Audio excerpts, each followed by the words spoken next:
Welcome to the SNIA Experts on Data podcast. Each episode highlights key technologies related to data. All right, welcome everybody to the SNIA Experts on Data podcast. My name is Eric Wright. I'm the Chief Content Officer at GTM Delta and host of the SNIA Experts on Data podcast. I'm extremely excited and honored to be welcoming Mounir to the stage with me today. We're going to talk about a lot of very interesting stuff around data protection, data management, the world of ransomware and wildness that's going on. We've got a lot of changes in how we've seen the patterns of exploitation and risk, and ultimately then technology's way of, bringing forward stuff that we'd already had in the past and sort of revisiting it, and also fundamentally new application patterns. So, Mounir, if you don't mind, give a quick introduction of yourself and Sure. you get started with SNIA as well. It'd be a great place to open things up. All right. So my name is Mounir Elmously. I am currently holding the position of a senior manager in Ernst Young. And I have a very great passion of storage. I've always had that. Everywhere I went in my career, it was storage related. I've been working with almost all the high-end vendors that do storage. And the good part of my life is when I joined EY, I started to learn the business side and the value of storage in business and the critical nature of business. And I'm very happy to be hosted by Eric, and I'll be glad to participate in this event. Yeah, and that's you brought such a perfect starting point, this idea that we always say that it's not about the speeds and feeds. Now it is, but it also is about taking those technical capabilities and matching them to requirements that are going to drive business outcomes.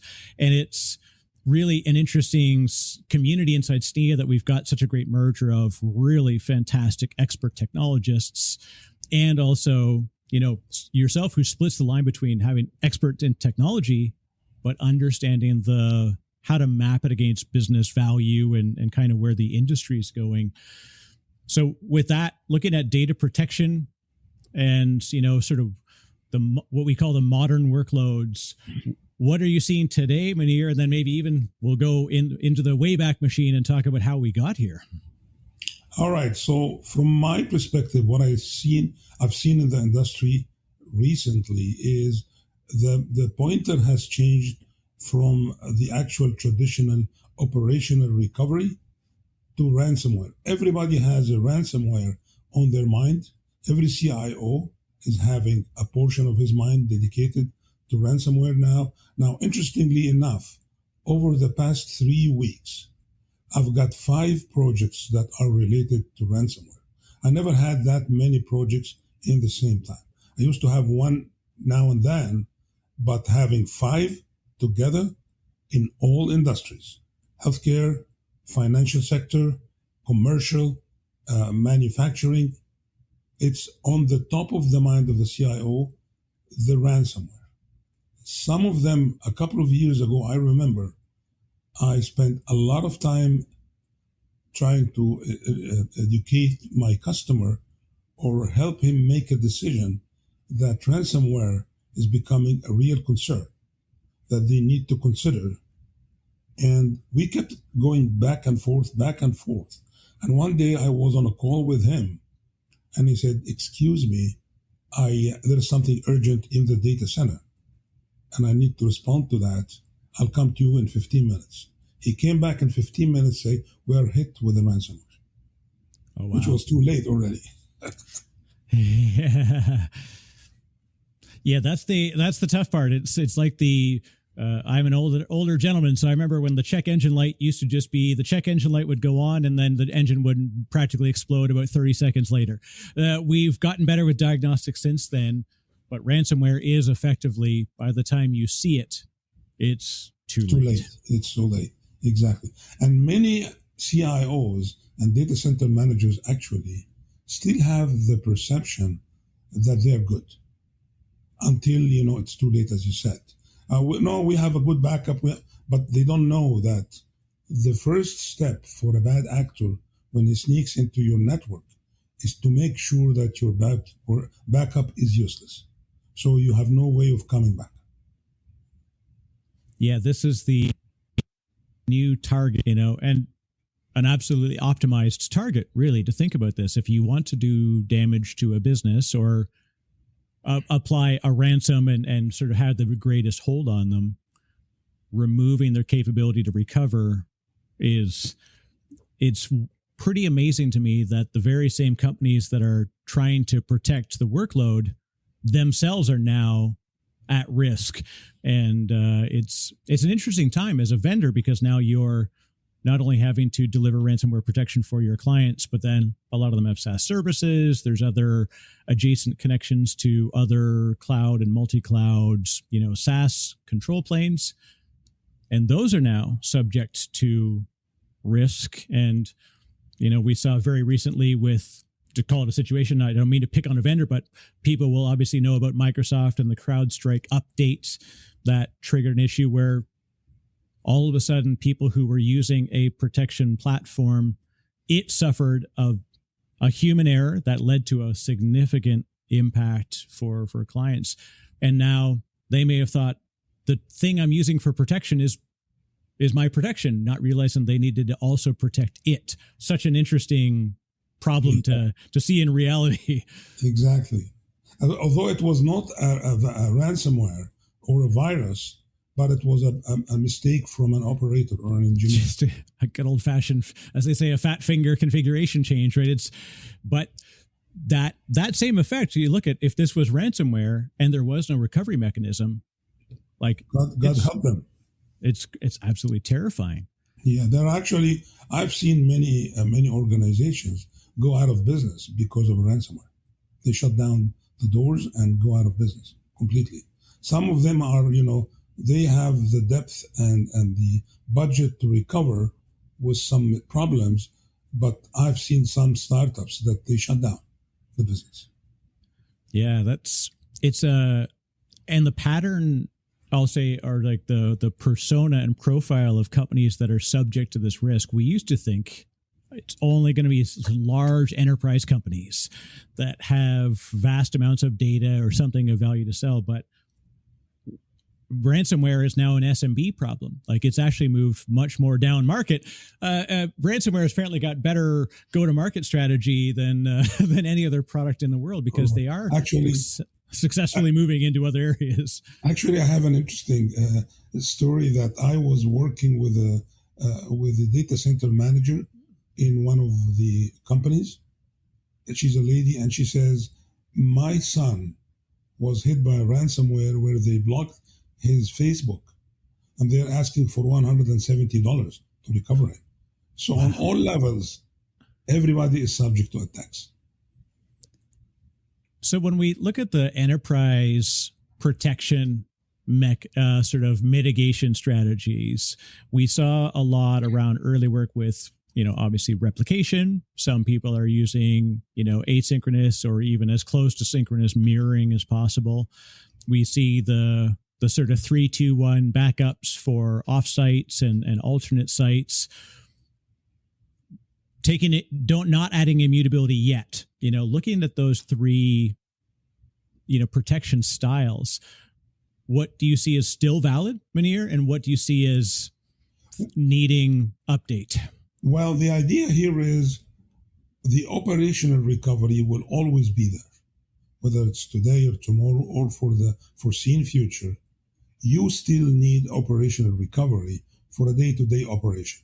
A person, fat fingers, deletes a file, a disk failure that was not mirrored, a replication error that results into data system corruption. All this, at the end of the day, might require you to invoke a recovery from a local backup. So this is not going away, at least for now. It's only the pendulum is shifting, that in addition to this, another avenue is coming, which is the recovery from a bad actor or a malware person. I remember when I started my career, there was a healthcare company that keeps the cancer genome records. They keep it for years for research. and they had a disgruntled. But that was long before inventing the ransomware. Yeah. And they let a person go, and he was the backup operator. And before he leaves, he made sure to delete everything they have. Records that are kept for 20, 30, 40 years. That this company went out of business. Simple as that. Unbelievable. Yeah. So human factor is still there. It's not going to go away. It's only getting more complicated. So replication, sync or async, and 3-2-1 rule still valid, but it needs to be slightly updated. That's the point line. Yeah, and interestingly, I was using mirroring products back in like software mirroring from between two sites. I had a location in Toronto, a location in Vancouver. So heavy geo protection and near zero replication. And it was an interesting problem that somebody on the source side, of course, went and they just they thought they were moving a folder, but they actually deleted it. And then my IT manager at the time says, hey, okay, no problem. Let's just go to the secondary site and recover the files. I'm like, no. We're mirroring the changes. We mirrored the deletion the moment it happened. Like the way in the deployment was not designed to protect that type of recovery. It was to protect losing access and having to recover from the secondary site, not proactively deleting files, which were then proactively deleted from the targets. Exactly. It was a hard lesson and same with viruses. If we had a virus, then we would just be asynchronously replicating the virus. It's very efficient. If your cadence of replication, of asynchronous replication, is delayed for quite some time, you might have a chance. But it might be too late. Now, the good news is, if you look at some vendors who do, especially with the NAS replication, is they do journaling and replicate the journal. Right. And they keep the journal for any time they like 1 day, 2 day, 1 week, whatever they like. They might end up, if it was invoked by ransomware, they might be able to go back in history on those mirrors or journals and get the latest good update, maybe 1 day ago or something, depending when they realized that they were impacted by something. Yeah, and I think it was an interesting shift in that we could replicate immediately, but then retain like 3 sort of local changes in the journal on the other side. I get like that pattern began to emerge, but not even by design. We figured it out in practice, which is what's interesting now with ransomware, because the way in which it spreads, it's not land and spread. Like it's generally land, lay in wait, then spread. That's the Trojan horse. Yeah. That's why they call it Trojan. Now, if you remember, the first ransomware that the industry knew about was Sony. They realized that they had the ransomware virus in their systems 9 months before the invocation. Wow. So every backup, they could not reach, at that time they were not mature to manipulate the backups, but every backup, because nobody has a retention of that long, every backup was infected. So every time they try to recover, they get reinfected. Incredible. Yeah, and that was, like you said, even ransomware was such an odd word at the time, and people, we just thought you have to be as big as Sony. We hear about stuff like Sandworm and sort of the large botnet type of attacks, but they always seemed like someone else's problem because the scale of the target seems to be something that we perceived has to be huge. But exactly. You mentioned a few great examples, Mounir, before of like, this is not a giant enterprise problem anymore. This is an everybody problem. Correct. Probably the small and mid organizations are less prepared, hoping that they go under the radar. But everybody has money is in the radar, regardless of your industry. If I can squeeze $10 from you, I'll do it. That's how it works. Now, we've had a lot of consolidation in the industry, which is a natural wave.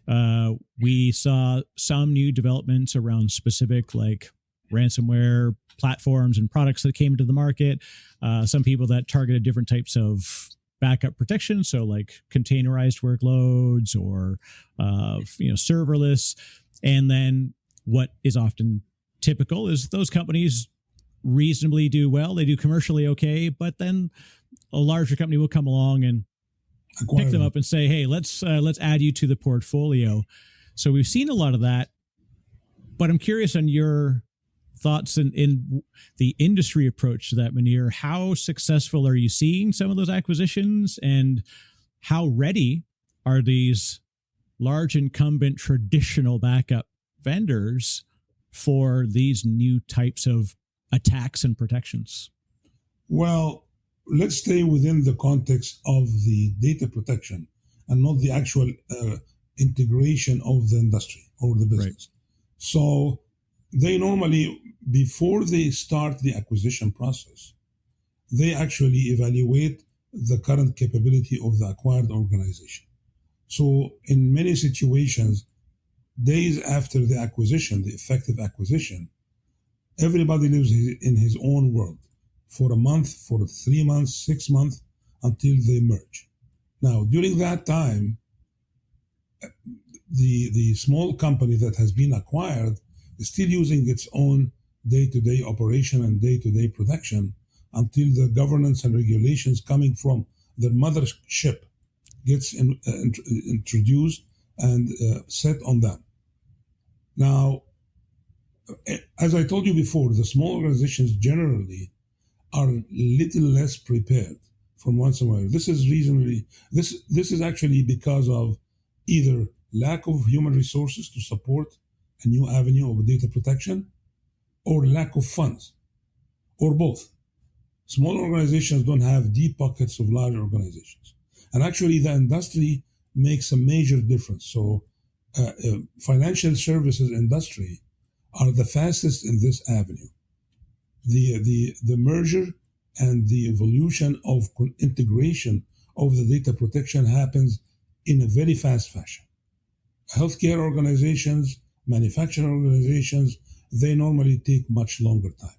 I've seen companies running with 2 or 3 backup software solutions for a couple of years. I'm working with one of them now. They decided to keep every backup software running at its own location until they have a TSA, technology exit plan, right? Maybe a year or something. This is the time they will shut down one of the backup operations to standardize across the operation. Yeah, it's an interesting implementation pattern. So storage and data protection both have this interesting problem. There's a lot of legacy in what they do, and there's a lot of history that gets implemented as part of it. When I remember being in a data center operations, and when we would, bring a new storage vendor in to have a discussion, it was generally seen as okay, we're going to commercially, talk with you guys. Once we confirm that we're going to basically buy a whole set of racks, port all of our data over, get rid of the old gear.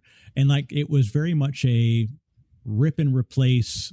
And we wanted to shorten the time frame implemented because they were large SANs. That was a bit of a deployment pattern. But then all of a sudden, over the course of the next decade, we had many bezels in the storage. You didn't have to get rid of your vendor 1 in order to acquire vendor 2. You just started to do purpose-built storage, or you would share it on virtualization. So there was less dependence on having one single interface back to your storage. Now, when it comes to the data protection side, what are the reasons why it is hard to get rid of your existing backup product? The main reason is, in many cases, backups are considered company archive, and they might need it for a very long time. Like, for example, pharmaceuticals and healthcare, they keep some of the data for 20, 30, 40 years.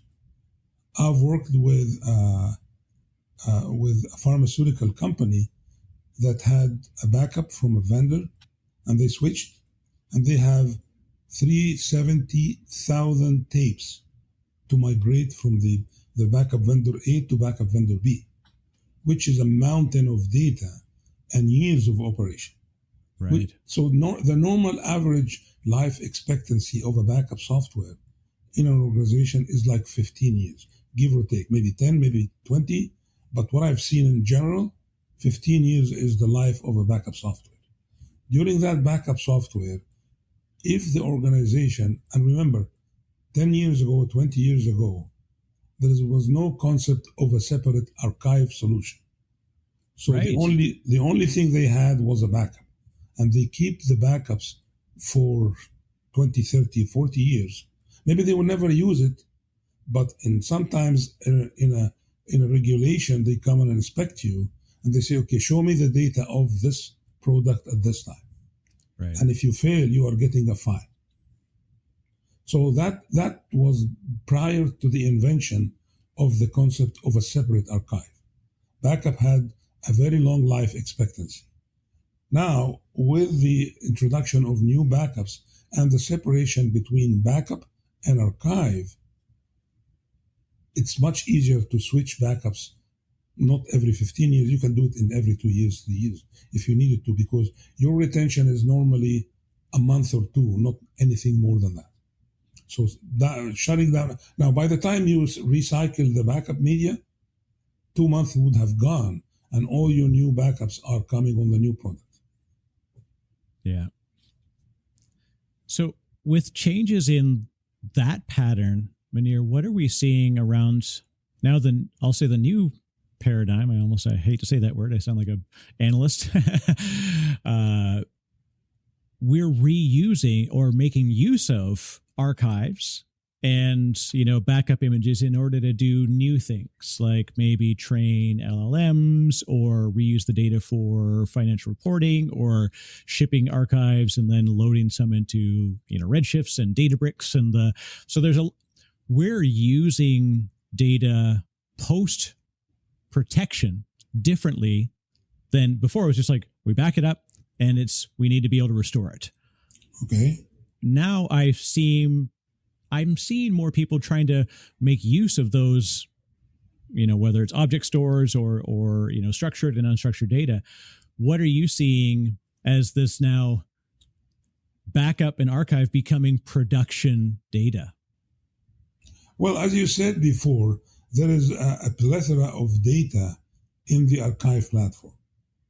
So depending on your industry and depending on your need to keep data, you might have 7 years, 10 years, 15 years of industry data that you can help normalize and get actual statistics and analysis passed to an AI for making decision. You cannot rely on that on a backup beyond 1 month. So if your data retention extends beyond 1 month, normally, now I will give you another example. If you think of how frequently do you need to access backup from an older backup, like a month ago.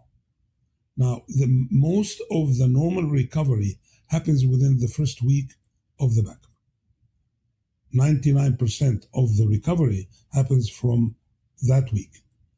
Now, the 1% might happen beyond that, but beyond a month, every customer I spoke to, they said, if it's a backup, I don't think I will ever need it. If it's a data retention, governance, regulation requirement, then look into the archive. Don't come to the backup. Because now that actually improved the backup efficiency a lot, because now you don't need to keep a long history of backups that you never use. So your backup storage got more efficient, and you can put the rest on an object storage, as you said, or S3 or Blob, whatever technology you use, and you can keep extending those. And this is pay as you go, actually. So it becomes very cost efficient as well.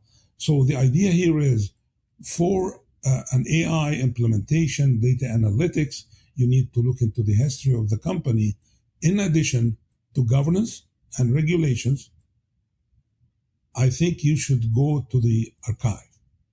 For operational recovery, ransomware recovery, the first month is all you need. That's the way I've seen it in the industry. So in seeing that now, so Mounir, as if somebody were to come to you, they're a CIO, they're evaluating new platforms, and they have to weigh a new platform that's tackling the problem in a, what we believe to be a novel way. So there's some new vendor comes along, they've got what looks like a novel approach, but they generally won't attack the traditional backup problem. But then at the same time, the incumbency, of the traditional vendor may not have the skills or technical capabilities yet for this new novel approach. What do you see as the challenge for both incumbents and newcomers to the market? I like that question a lot, actually.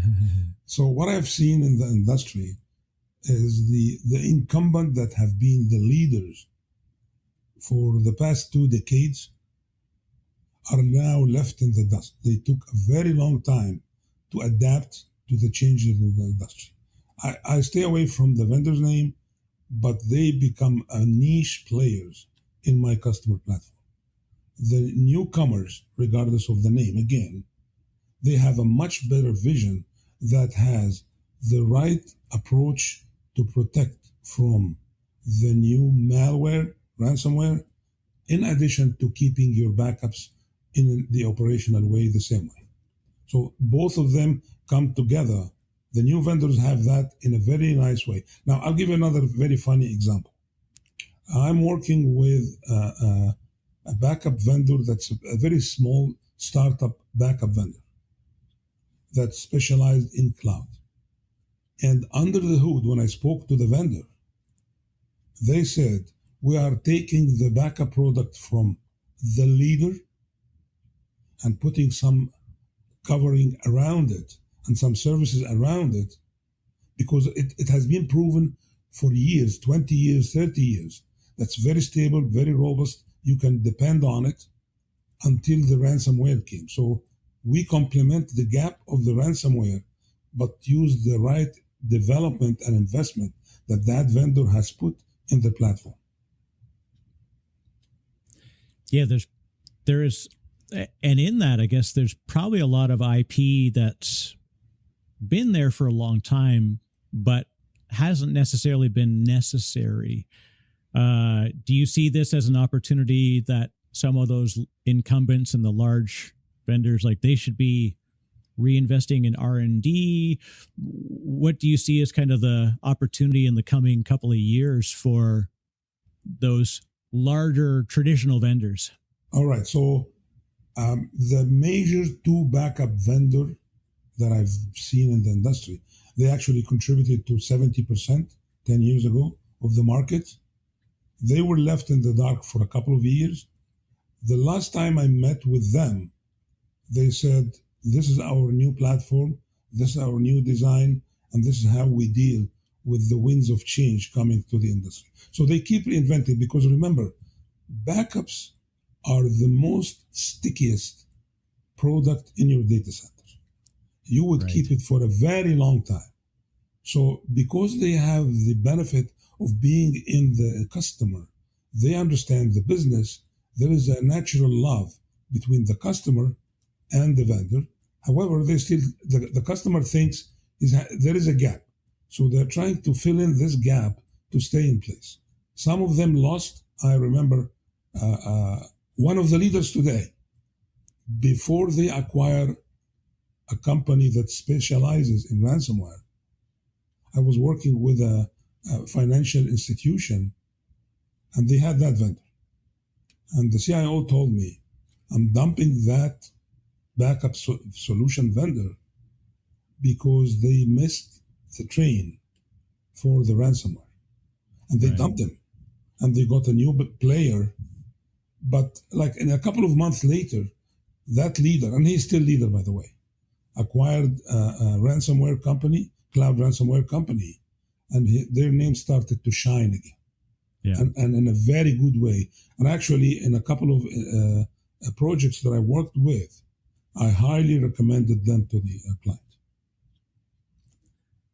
So I think it does look like a great opportunity ahead, but if you're an incumbent, they need to be acutely aware of the risk to the business. There's no more guarantee that, hey, we already own their backups. It's not like they can get rid of us. That is not the case anymore, right? No. If you think this way, you're doomed. Because the CIO and his team is always out looking for something new. Yeah, and it's interesting that even in looking at my career early on, we were the sunk cost fallacy was incredibly strong, and now the ability for people to shift and change, platforms, vendors, clouds, you just don't have that anchor anymore that they used to be able to say, like, well, they have no choice. Like, they're running in our cloud, they're running in our backup products, they're running on our storage. They have to stick with us. It's like, no, they don't. That's too late now. If you think this way, you're not going to last in the industry. What's the reality of zero downtime, zero data loss? When you hear phrases like that, Mounir, what does it say to you? We've been in the industry, and I know I'm a marketer and a technologist, and I'm always torn by what I say and what I know I can do. Now, let's agree on something. The infrastructure, the hardware, the software are components, are vehicles to deliver the service. The responsible party of the IT is required to provide an undisrupted operation to the data and to the services. But internally, failures will always happen. It's not when, it is, it will. Not if, but it will. It will happen. You will have a disk failure. You will have the data corruption. You will have a lost connection that results in data loss. You will have an inconsistent database. The list goes on and on and on and on. The idea here is you build enough recoverability and resiliency that if this happens, and it happens, your service continues to deliver and meet the customer expectation. But zero downtime is maybe in heavens it happens, but it's not going to happen in our age. Well, and time and time again, I've always been amazed, no matter how many times I ran operations for a couple of large companies, and I still had to explain, like almost on a monthly basis, Mounir, the difference between resiliency and recoverability, between RTO and RPO. It was like we live the life, so we think about those criteria very distinctly because our jobs and our MBOs are built around uptime, protection, et cetera. But it was so wild that when you're not thinking about that full time, some people can very easily confuse resilient infrastructure with recoverable infrastructure. How often are you seeing that problem of sort of the words being confused and confusion in general in practitioners? I see this every day with my tears. I always cry when I see this. The vendors are responsible for this. They always mislead the customers of that resiliency is redundancy or recovery.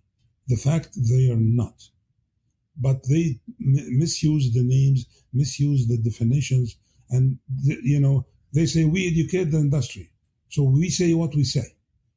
But the fact is, they are completely are not the same.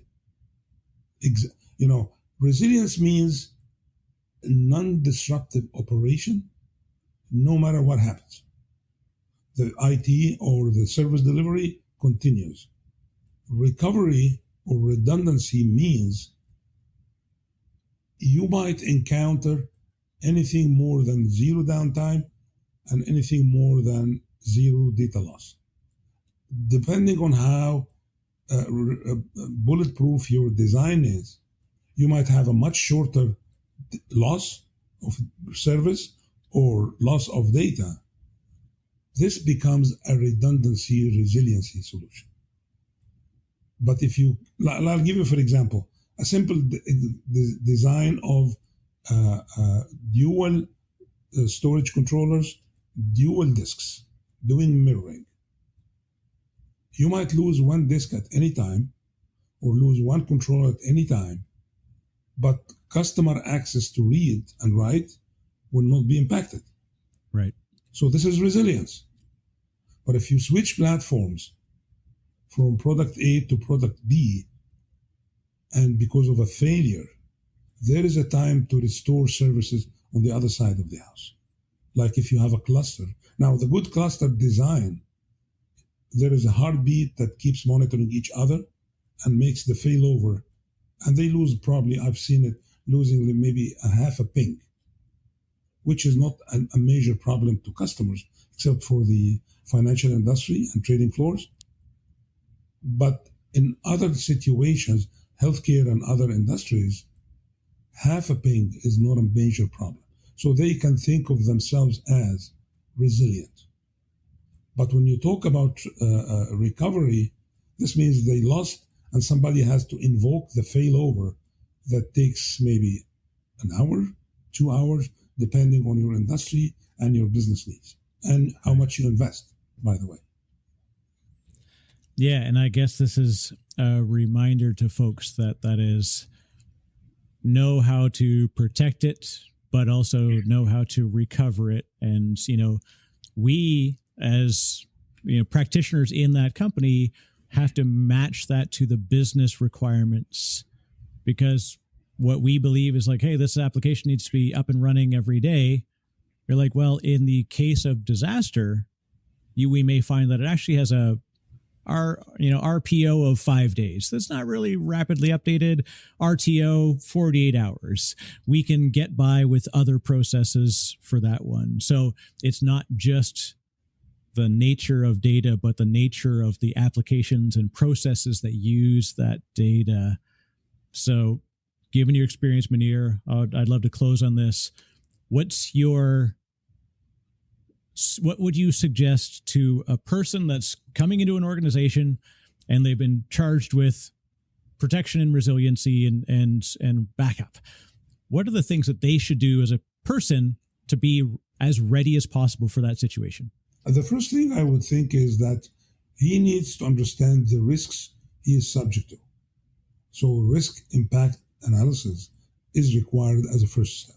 So he doesn't need to plan for an earthquake in a stable geography. He doesn't require to plan for a flood in a center of the continent. There's no flood there, right? So he's not subject to such risk. But first thing, he needs to know what risks he's dealing with. Second, now I've seen in the industry, across all industries, there are some limited number of applications or business processes that are critical to the business. And this is, in this situation, for financial sector, it's between 15 and 20. For healthcare, it's like 15. And for manufacturers, like 10. 10% of their business applications require very resilient recovery capability. So for such percentage, you need to make sure that you understand exactly what is your option for extended downtime, what's the appetite of the end users for downtime and accepting that versus cost. Because every time you improve your recovery capability, this comes with the cost. Right. So the first minute you talk to, let's say, a business X is running SAP application, and you tell him, what's your appetite for downtime and data loss? He will definitely, even if he's using an application, he plays games. Yeah. He says, I don't have an appetite for downtime. It's zero. It's I don't accept anything more than zero downtime, zero data loss. Right. Then we tell him, okay, I can do that for you for $5 million. And the fact is the application is $20,000, for example. Then he will go back and think again to select the right acceptable level of resiliency, redundancy in his environments.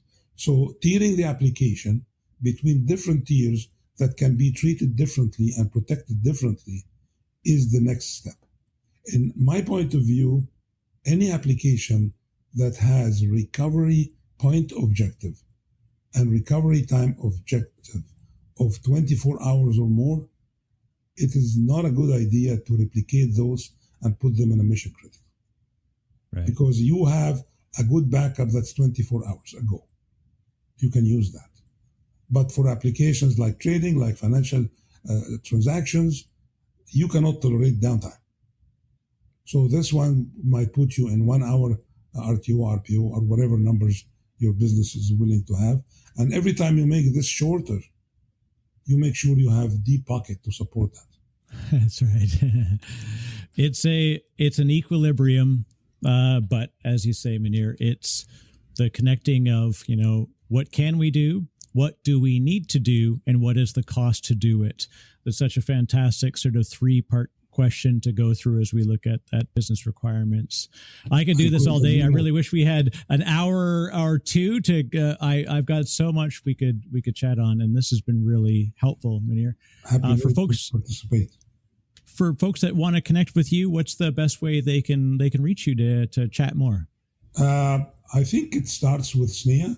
I'm on SNEA members, and if you happen to be in Ernst Young or have an Ernst Young relationship or a customer of Ernst Young, we have an internal communication network you can reach me in.